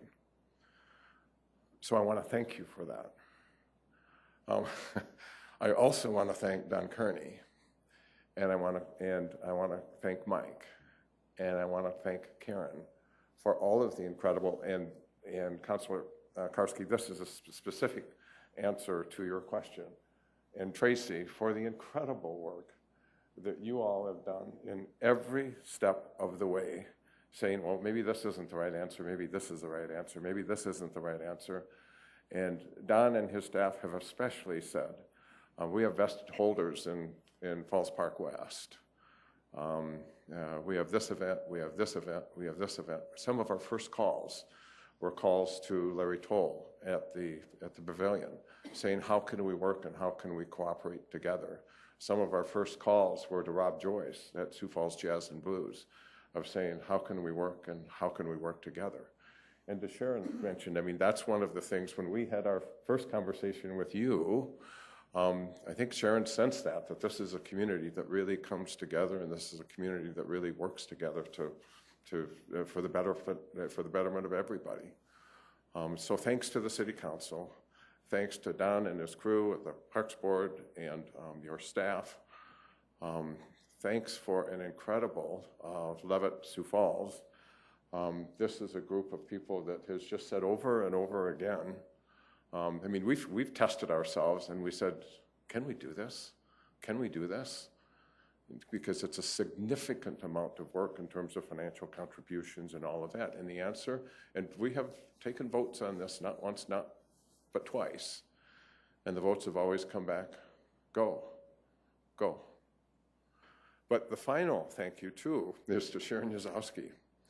And when Sharon first came to Sioux Falls and had this meeting, one of the things that I asked Sharon when I dropped her off at the airport, Sharon, I don't know if you remember this, I said, Sharon, this is in 2011. I said, Sharon, what is it going to take for us to get your commitment? And as she stepped out of the car for her at the airport, she only said one thing. She says, you already have it, Tom. Every time, Jennifer, every time that Jennifer Kirby, and I don't know if there's 10 or 20 or 30 of them, every time we've asked Sharon a question, the answer has always come back stronger and deeper than you could possibly expect. My two most recent surprises was, you know about the $750,000 in operational support that Levitt provides for us. Well, guess what happened about 6 or 9 months ago? It doesn't stop at $750,000. After the first 5 years and $750,000 is done, it's $100,000 to $120,000 to $150,000 every year thereafter. I just asked Jennifer Kirby just a couple weeks ago, when we were looking at the numbers of capital contributions of the first $500,000 that Levitt comes in and helps us with our capital. I said, I thought that was $400,000. Jennifer says, no, Tom, they increased that to $500,000. So thank you to you, Sharon. Thank you to you. Thank you for Don and your crew. Thanks to the Levitt board, and that gives me the capacity to ask you, as city council members, to ask you for your vote come February 2nd, because for all of these reasons, it's not I don't know whether it's a coincidence or a serendipity that we're here with Lutheran Social Services and all of this cultural diversity stuff, all of this capacity for us to help to bring this community together as one. That, I think, is what gives me the capacity of asking for your vote come February 2nd. So thank you. Councilor Kiley. First of all, I look forward to this project. What a great opportunity for all of us. I mean, this is Sioux Falls. This is really our identity of who we are and what we try to do in this city. What a great example of public and private collaboration to better the lives of our citizens. And I think that's, again, what it comes down to, not just generating economy, but improving the lives of people that live here in our community. With having said that, I do have a few questions, just some clarifications. Number one, I am impressed with, just in the phase one, the amount of money that the Levitt Foundation brings to this project. With the additional $500,000 dedicated towards sound and lighting, that brings their contribution up to $2.1 million for this phase one, in addition to the city's 2.5. But when we do get into the agreement, one of the questions I had, Friends of Levitt will have priority rights to the venue 80 dates. Over what time period is that? That was not clear to me. Between that May 1st and the October 31st date. Okay, so that's a yearly. Yeah. Yearly commitment. Yeah, we would just, again, I think to Councilor Karski's point, coordinating all the schedules of everything else we have going on in the city. Okay, and then with the agreement of the City of Sioux Falls, the facilities are basically ours. We agree to maintain them, providing public restrooms. That's part of our initial $2.5 million. Have we determined what the annual cost for utilities and maintenance would be beyond phase one? Beyond phase one, we haven't, but for phase one, we do estimate our cost to be in that $70,000 to $75,000 range for the utilities, the janitorial, the mowing, the irrigation system, all the things that we would call grounds and facility maintenance. So that first phase would be right in that $75,000 range. And of course, some of that we're already doing. Correct. And then to Councilor Carsey's question earlier too, we did meet with Jim Entenman with Hot Harley Nights and the other special event organizers that use that space now, and actually met with them, and we very positive reaction from those groups to collaborate with them and really work it into the whole fabric of Levitt, and but still be able to support their events too. Well, I think it would just enhance their product with that ability to collaborate with those dates. And is it safe to assume too that much of this is already factored into your 5-year park budget? Yes, so we're working closely with our finance team on those operational projections, and obviously with the capital is already in place for the $2.5 million. So as we go into the 2019 budget year, where we'll actually start to maintain this, we'll work with Tracy and his team to factor that in. Okay, thank you, and I thank everybody for their effort, what they've put into this project. It's wonderful. Thank you. Thanks, Don. I do have a couple questions for you. And I echo what the other my colleagues have said, is that this is great potential for Sioux Falls. I'm excited to see what happens with it. Just clarifications is what I'm looking for. One, and you talked a little bit about it in terms of the Washington Pavilion and Hot Harley Nights and those kinds of things, but one of the things you brought up was Jazz at Faywick, which is one of my favorite events. Will those types of events move from Faywick to the Levitt, or would they compete with each other? We've talked to downtown Sioux Falls along with our own staff that helped to collaborate on putting those events on, and I think what we're going to want to do is reevaluate what we do, because obviously we want to complement each other to provide different opportunities, but also potentially even do some performances there or activities there that don't fall on those 50 free dates. And so to answer your question, I'm not sure we know exactly how that will work, but certainly we want to complement to the extent we can what Levitt is proposing to do, as well as, because we also have the events down at Falls Park too, and so we just really want to try to make sure that we're maximizing opportunity there. So then think about that. I mean, that May 1 to October 31st is about 183 days, and we're committing to 80-ish. And we're saying that those 50 days have to be free events, free concerts, right? Correct. Is there ever going to be a point where, as a concert goer, I'm confused because now it's a paid event that I need to pay entrance to, or will all events at this venue be free? The only requirement that we currently have is that the 50 events are free. Beyond that, they can either be free or they could potentially be a pay to attend type event. But again, we don't have anything on the docket that we know of that would actually require a charge to enter. The only one I can think of that we've done in Falls Park West in the past was Downtown Live, when we used to charge that Downtown Sioux Falls sponsored. But other than that, I'm not aware of anything currently that we have done down there that would actually charge an admission. Okay, and one more if I might, Mr. Chair. Just again for clarification, one of the things that struck me that you said when you described the acts, the people that will be performing will be of professional quality, that they would not be part-time musicians, and that kind of was a red flag for me, in that some of our best bands in Sioux Falls that you can only ever pay to see in certain venues are really part-time people. They work full-time somewhere else, and then they're awesome musicians on their free time. How can we define professional, or do you kind of have an idea that, that really great band that we know that we always see it wherever is, they're going to be there at least one night? Yeah, I think that's a great question for Sharon, because that's not my specialty.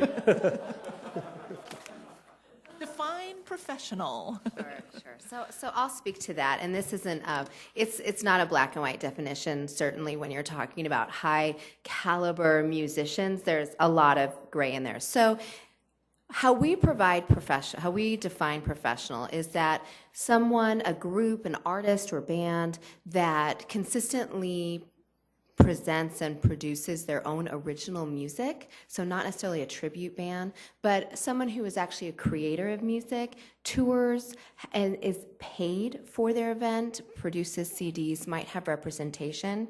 So that's really of a professional status, and you can be professional. You can be a professional musician that's part-time. You can certainly do that. In fact, as we all know, as artists, many have other occupations to support themselves. Most Levitt venues present a combination of local, regional, national, and international talent, because the idea is you do want to provide your community with arts experiences that they otherwise wouldn't have access to. So you want to curate a season, a concert season, that will provide new experiences, not a band that everyone hears all the time elsewhere. But with that said, every community has their favorites. And so, every venue tends to book those gems in their community that everybody loves as part of the season year after year. So we really leave that at the discretion of Friends of Levitt, and we have conversations about that with each group. But it's really about presenting high caliber entertainment and high caliber musicianship. And each Friends of Levitt has a professional staff or works with professionals in terms of booking their concert season. And so when you have professionals booking the concert season, they understand how to put together a season that's going to resonate with the community while also providing those high quality arts experiences. Great, thank you. Sure. Councilor Erickson. Thank you. And I think most of my questions are for Don, but and just clarifications. When we talked about charging, is that going to lie on the responsibility of the Parks Department, or is that the Levitt that if they choose to rent out the shell for a particular event or have other programming, and it's something that there's a fee to rent out that? Is that you or is that them? Greg, good question. We do anticipate that the city would reserve the shell for the non-Levitt events, sponsored events, and we have yet to identify what that fee would be. Would have to come back to the council to set that fee, whether it's, actually we don't have any idea what that would be at this point, but it would be us outside of the Levitt concert series. And then with the events, will you allow the city, Levitt, encourage vendors, food, drinking? How does that work? Again, it's probably a better one for Sharon.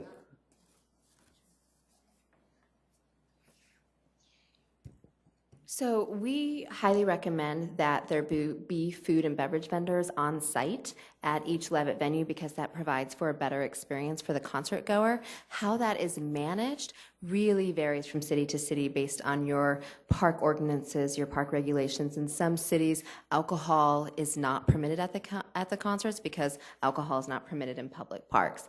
In other cities, the Friends of Levitt actually sells alcohol because it's permitted in the park. They're able to get an liquor license to do so, so that's a revenue generating source for them.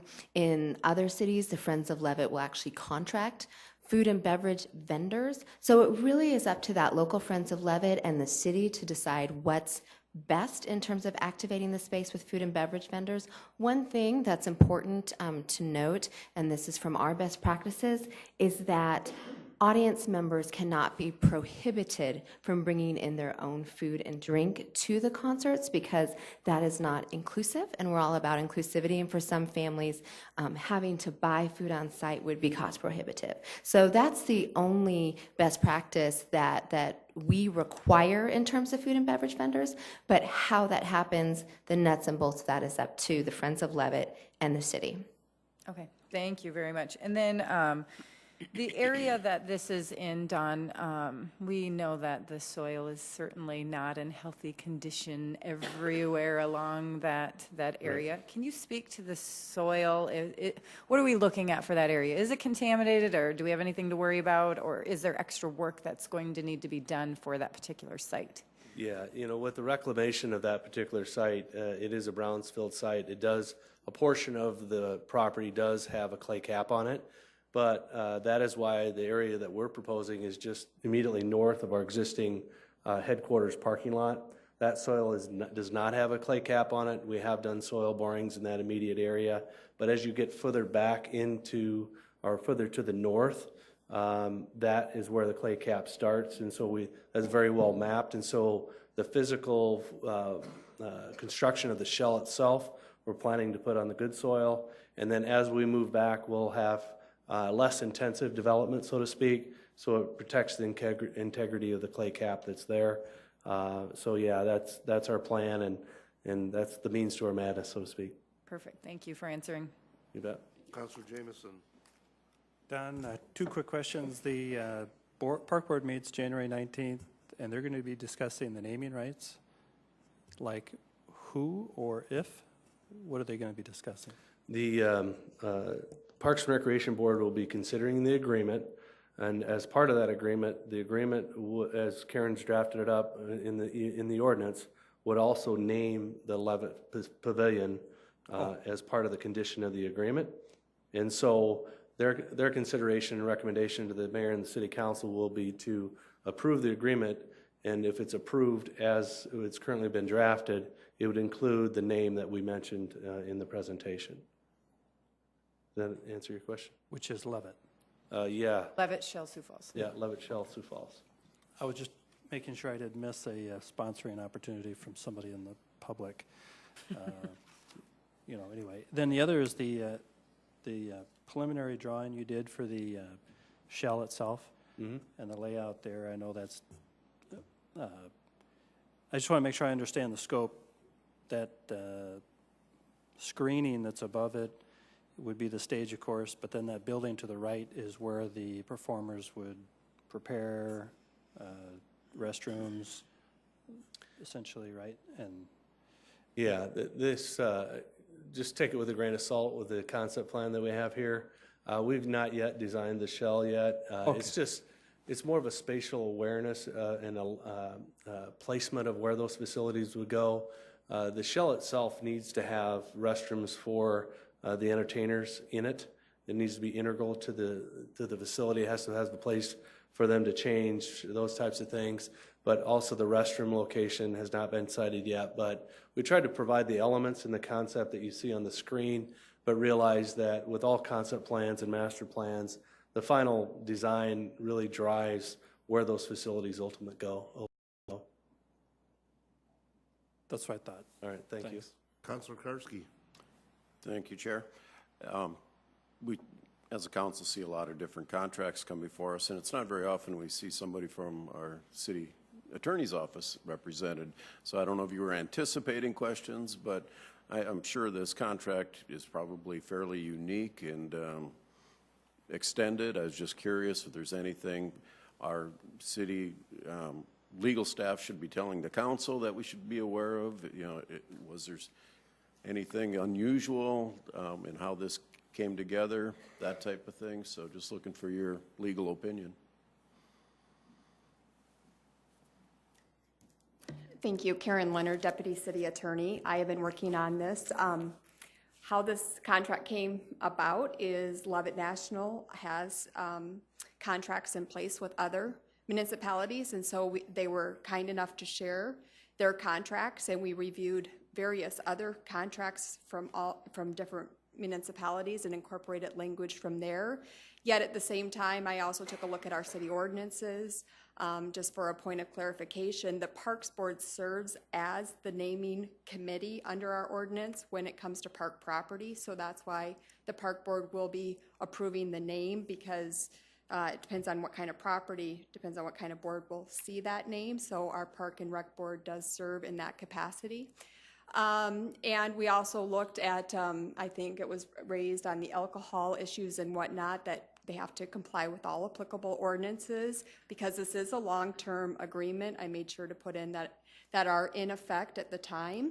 I also was concerned that the useful life of the shell may not last 50 years. I certainly hope it does, but if it does not, that the agreement we were allowed to terminate, because we don't want to incur or bind a future city council that they had to replace that shell during the life of this agreement. So those are a couple things that I would point out in the agreement that we were careful to draft, that we weren't binding any future city councils to appropriating money because that's not allowed under our state constitution. So those are some of the highlights, but I feel very comfortable with this agreement as drafted. Thank you. Any other questions from the council? I have a few, Don. Yeah, sure. As number one, we have a what I would consider underutilized band shell right now at one of our premier parks at McKinnon Park. There's been discussions for years on the upgrades or replacement of that. Is this type of project going to delay that or just completely remove that from any planning that we have? You know, I really see the McKinnon Park, theater program continuing to take place. And I think it's really a separate discussion. Councilmember Anderson, it's a good question. It is an aging facility, and I think we do need to address it in the future 5-year capital plan or 5 to 10-year capital plan. But I just think there's too much history and nostalgia with events in McKinnon Park to do anything different as far as the programming goes. But certainly on the capital side, we want to certainly address that through the CIP. And then with the agreement, we're going to own the building just like we do any other building that is built on park property. Will that agreement be similar to other buildings? Like if there's damage done, will the Levitt group be responsible for carrying insurance on that building, or is that going to end up being the city responsibility? As part of the agreement that we are responsible for the care and the maintenance of the building, but in the event something should happen in there during one of the staff members does something along those lines, I believe we made provisions in that agreement that if it's something that was just negligent on the staff of the Sioux Falls organization, that they would be responsible for those things. But the actual physical maintenance of the building itself and the insurance of that property that we would have would be insured by the city. Okay, so it will be unique to what we normally do in our parks. Yeah, you know, and the other wrinkle that we have with this one, as I see it, is that it could be used for other venues besides just the Levitt Concert Series, and so the general public would be in using that facility as well, and so we really felt like that was the best way to structure it. Okay. And then you discussed that this first part of the Levitt facility would be phase 1. I always get concerned when we talk about phases. What are we looking at? How many phases are we looking at? How many more improvements are going to have to be done there? I see that, you know, if we have to build a restroom and facility for the entertainers, but then in your list here you have a public restroom also. Right. So, you know, I guess that's where I'm sort of looking at, you know, are we going to have phase 2, 3, 4 on this also? The phase 1 really includes that bulleted list that you see on the screen. It's the performance venue, the festival grounds, the public restrooms, landscaping, lighting, the walkways, and those types of things. What we felt like is important is that when we get done with phase 1, it needs to be able to support events in Falls Park. And so as you continue north in Falls Park West, beyond the development you see in the picture here, that would really just be green open space as it is today. But realize that the master plan goes all the way to the railroad tracks and the trestle that's there now. And so as we continue to, you know, one thing that's nice about doing this first phase is you get to live it a little bit. You get to see how it functions. Do we have enough lawn space? How is it working? What are the dynamics of it? Is it really, you know, blowing the doors off of the numbers that we thought would be there? But as of right now, Councilmember Anderson, we do not have any additional improvements in the 5-year capital plan beyond this first phase. Okay, and then last one would be a question on working with other groups that already have established themselves in that area. If those groups do not want to use the Levitt facility, well, not just the facility, but if they don't want to use the group's assistance. I know right now you're saying we don't have any type of rent fee structure for that building, but are they going to have, if they have their own sound equipment, things like that, Are they going to be able to use that equipment, or are they going to have to use the Levitt equipment if they use that shell? I believe they would have the option to use, either work with Levitt to provide that sound and lighting equipment, or potentially bring in their own. The way it's been set up in the agreement is that anything that can be removed from the shell itself, things that you wouldn't want to store outside, like the light cans and the soundboards and all those things that go along with a performance, would really be stored by Levitt, and they would be managed by Levitt. And so if they wanted to rent sound and lighting equipment, they could potentially do that, bring that in, because the basic infrastructure that would support the lighting and the sound would be there. And then one last one. For some of these events that we have down there now, they've used the Parks Department's portable stage. What do we charge for that? I believe it's $200. Thank you. You bet. Any other questions from the council? Thank you very much. Thank you. Thank you for the presentation. All right, with that, do we have any other questions, subjects from the council? If not, this meeting is adjourned.